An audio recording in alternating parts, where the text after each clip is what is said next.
Hello friends, हमारा question यहाँ पे दिया गया है कि हीलियम के संयोजकता कोष में यहाँ पे हमारा संयोजी होना चाहिए। ठीक है, संयोजी कोष में 2 इलेक्ट्रॉन होते हैं परंतु उसकी संयोजकता 2 नहीं होती, क्यों? ठीक, तो आइए देखते हैं क्या है हमारा हीलियम परमाणु। ठीक, तो हीलियम जिसका परमाणु क्रमांक हमारा 2 होता है। ठीक है, अब यहाँ पे हमारा बोल रहा है कि हीलियम के संयोजी कोष में हमारे कितने इलेक्ट्रॉन होते हैं। हम अगर हीलियम का इलेक्ट्रॉनिक विन्यास करेंगे तो कितना होगा, 2 होगा। ठीक है, तो इसके संयोजी कोष जो है मतलब कि बाह्य कोष में हमारे इलेक्ट्रॉन कितने इलेक्ट्रॉन हैं, तो इसके बाह्य कोष यानी कि संयोजी कोष जो है कितने इलेक्ट्रॉन हमारे, 2 इलेक्ट्रॉन हैं। ठीक, इलेक्ट्रॉन 2 इलेक्ट्रॉन हैं परंतु इसकी जो संयोजकता है वह 2 नहीं होती है। ऐसा क्यों होता है? तो यहाँ पे हम देखते हैं सबसे पहले कि हमारे जितने भी परमाणु होते हैं, ठीक, क्या होते हैं हमारे जितने भी परमाणु होते हैं हमारे, वह क्या होना चाहते हैं, वह अस्थाई होना चाहते हैं। सभी परमाणु अस्थाई होना चाहते हैं। ठीक, तो हम जानते हैं कि संयोजकता हमारी क्या होती है, तो किसी भी परमाणुओं में किसी अन्य तत्वों से संयोग करने की क्रिया हमारी क्या कहती है, संयोजकता कहलाती है।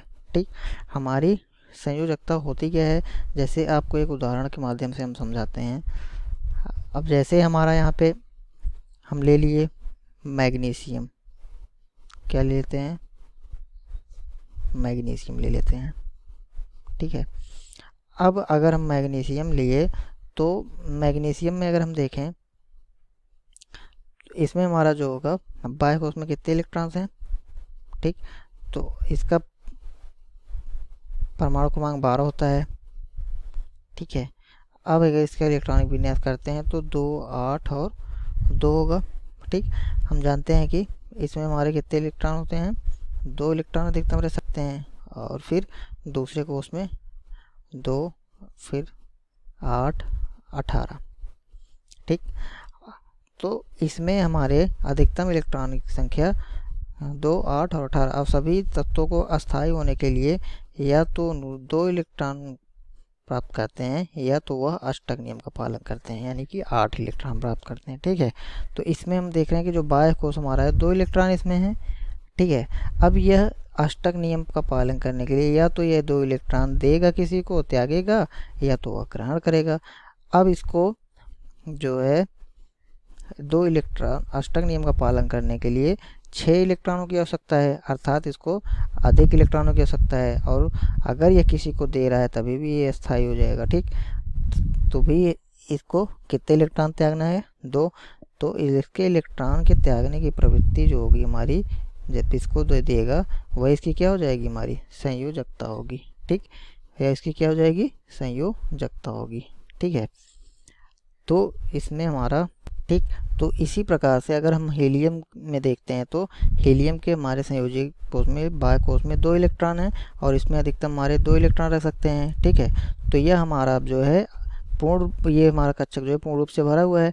यह ना तो इलेक्ट्रॉन दे सकता है और ना ही ले सकता है, अर्थात जो इसकी हमारी संयोजकता होगी वह इलेक्ट्रॉन ग्रहण करने या त्यागने की जो क्षमता होगी वो हमारी क्या हो जाएगी, 0 होती है, 0 है।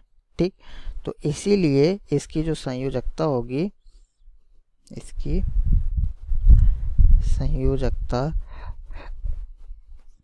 क्या होगी वह, इसलिए इसकी संयोजकता 0 होती है।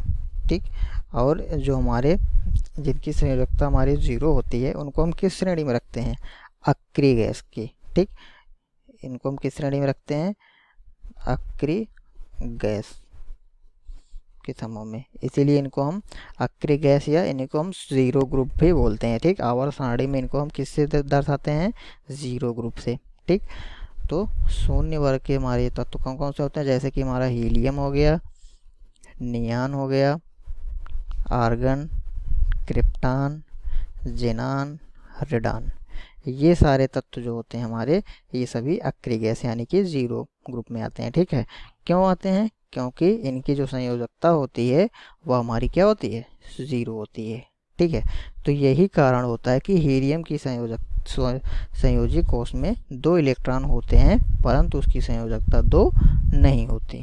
ठीक, तो ये हमारा आंसर हुआ। धन्यवाद।